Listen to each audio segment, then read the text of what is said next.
ki insanlar bugüne kadar Məkkədə o pul yığmaq üçün insanları çağırırlar oraya, neçə milyon insanlar gedirdi hər il oraya.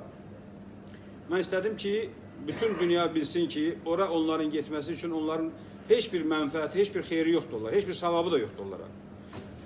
Ən yaxşısı odur ki, insanlar həqiqətən Allaha ibadət etmək üçün, Allahın əmrlərini yerinə yetirmək üçün Allahın Quranda olan ayələrini oxusunlar, hər bir kəs öz anladığı dildə oxusun və ona əməl eləsin. Həc mərasimini də ki, bilinməlidir ki, ancaq diri Rəsulun yanında olmalıdır. Yəni, diri Rəsul insanları Allaha və onun Rəsuluna tərəf dəvət edir ki, insanlar gəlsinlər həccə onun yanına, yəni ayələri, dəlilləri, subutları, bəyanatları öyrənməkdən ötürü.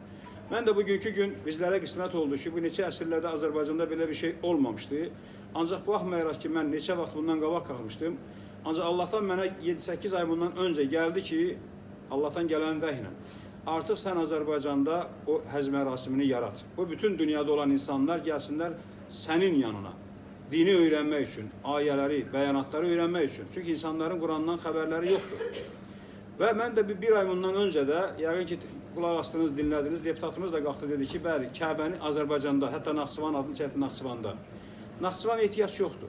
Elə Allahın Rəsulu hardadırsa, Kəbə də orada olmalıdır. Yəni, insanların gəlib həccə gəlməsi də, o həcc evini ziyarət eləməsi də burada olmalıdır. Çünki insanlar Rəsulun yanına gəlməlidir, dini öyrənməkdən ötürü. Yəni, bu günlərim Ərəbistana gedənlər heç bir dini öyrənmir. Mən gedib orada şahid olmuşam. Ora gedənlərin zinakarlıq eləyən, içki içən, oğurluq eləyən, cürbəcür əməllərlə məşğul olduğunu gedib şahid olmuşam gözlərimlə. Amma bu günlərim Allah bizə bax, bugün yığıbdır bura və öz ayətlərini bizə yaşatdırır. Quran ayələrini. Hər bir kəsin öz dilində burada insanlara Allahın ayələri təbliğ olunur. İnsanlar o ayələri öz həyatlarına tətbiq edib yaşayıb, onun mənfəətini görəcəklər. Mən də istədim ki, artıq bugündən Allahın izni ilə Azərbaycanda bu həcc demək olar ki, elanı eləyim ki, bütün dünyada olan insanlar, hansı ki Allaha, axirətə inanan və Allaha ibadət etmək istəyən, səmimi Allaha ibadət etmək istəyən insanlar Allaha və onun Rəsuluna tərəf hicrət eləsinlər, qoy gəlsinlər, həqiqətən də Quranda insanların bugünə qədər neçə əsrlərdə gizlətdiklərini Allah öz Rəsulun vasitəsilə zahirə çıxartmaqdan ötürü.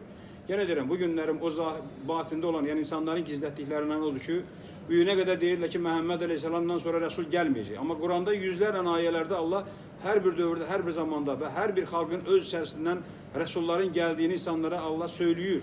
Amma bugünə qədər bunu insanlar gizlətdilər ki, o insanlar geçsinlər Ərəbistanda, orada oranı ziyarət eləsinlər. O da ki, əlbəttə ki, masonların, xristiyanların, yahudilərin, Amerikanların ora biznes mərkəzidir. Mən isə buradan qeyd edirəm ki, Azərbaycanda ki, bu bizim qalxdığımız bu məqam Allahın yer üzərində İslamın mərkəzidir. Allah buradan insanları hidayət edir. Allah deyir, ora hidayətdir. Ora demək olar ki, Quranda olan ayələr burada yaşanır. Yer üzərində buradan başqa heç bir yerdə yaşanmır. Ona görə də düzdür. Hər bir dövrdə, hər bir zamanda Allahın rəsullarını incitdilər, təhqir edilər, təksib edilər, yalancı saydılar. Eləcə də bugün bizim də dövrümüzdə belə insanlar var.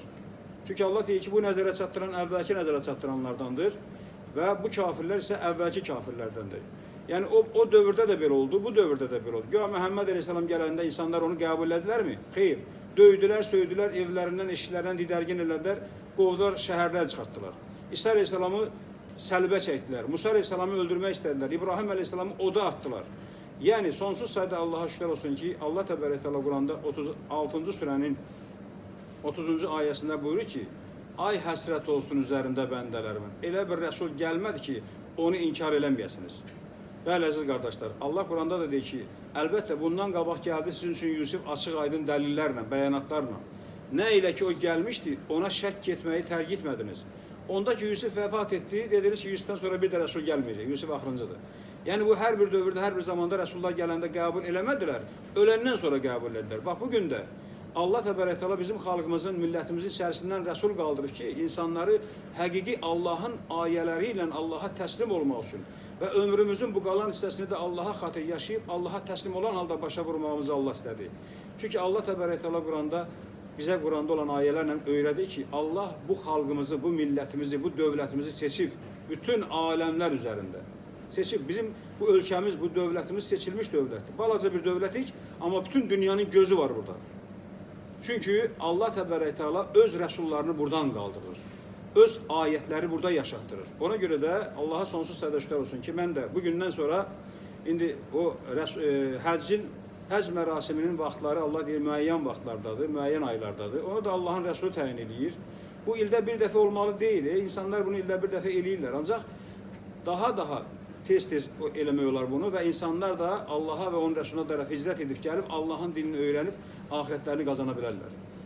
Sonsuz sədə Allaha şükür olsun ki, Allah bu minnəti bizim üzərimizə qoydu ki, artıq bu dövrdə, bu zamanda necə ki 5-ci surənin 19-cu ayəsində Allah təbarək təala buyurur ki, Rəsulların ardı arası kəsildiyi bir dövrdə sizə öz içərinizdən Rəsul göndərdim ki, axirətin günündə cəhənnəmə gedəndə deməyəsiz ki, Rəbbimiz bizə də Rəsul göndərəydin, biz də inananlardan olardıq.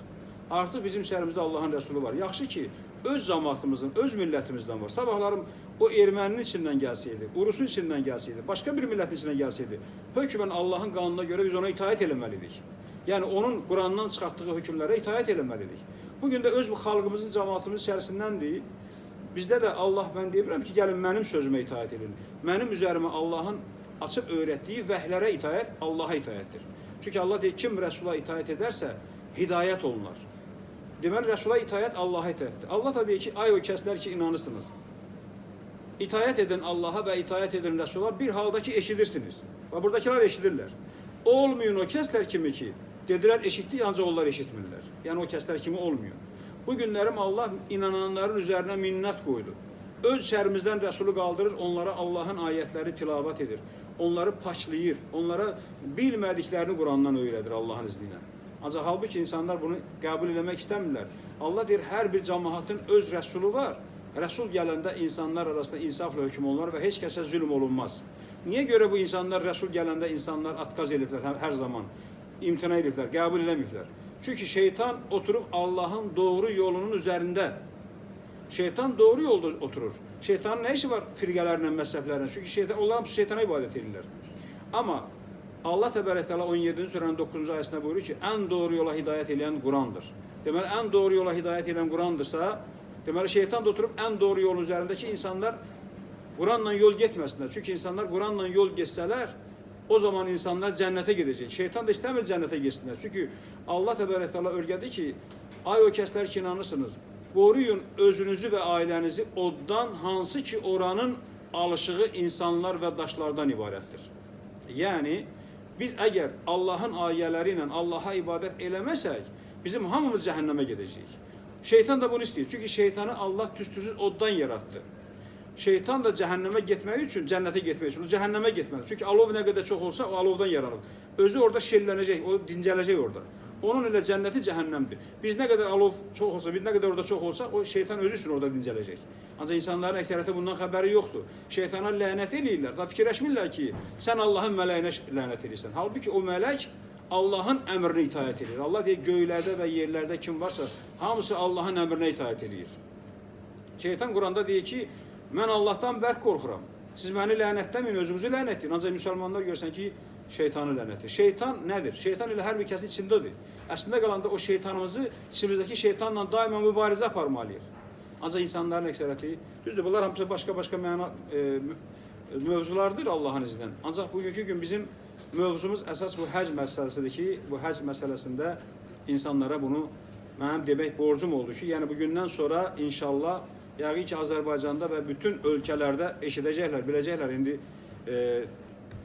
nə bilim, internetdə paylaşarıq Allahın izindən. Kimsə eşidərsə başqa ölkələrdən də gələr Allahın Rəsulunun yanına həqiqi dini öyrənmək üçün. Əgər doğrudan da onlar Allaha xatir, necə ki Allah Quranda 6-cı surənin 162-ci ayəsində buyurur ki, de ki, həyatımız da, vəfatımız da, əskikliğimiz də, islahatımız da aləmlərin Rəbbi olan Allah üçündür. Əgər doğrudan da Allaha xatir getmək istəyirlərsə, onlar Quranda olan Allahın ayələrini yerinə yetirməlidirlər. Çünki Allah deyir ki, mən insanları və cinləri yarattım ki, mənə bəndəlik eləsinlər. Yəni, mənim əmrimi yerinə yetirsinlər. Allahın əmri qalıb Quranda bu tərəfdə insanlar ərəblərin, farsların əmrlərini yerinə yetirərək bugünə qədər özlərini aparırlar, ziyalətə, zülmətə salırlar. Firqələrə, məzhəblərə, təriqətlərə bölünməklə. Allah isə 30-cu surənin 31-32-ci ayəsində buyurur ki, ona tərəf dönərək ona layiq olun və ondan bağışlanmaq istəyin və olmayın müşriklərdən. Sual gəlir, Rəbbimiz hansı müşriklərdən? Bundan sonraki ayədə deyir ki, 32-də o kəslərdən ki, dinlərini firqələrə böldülər,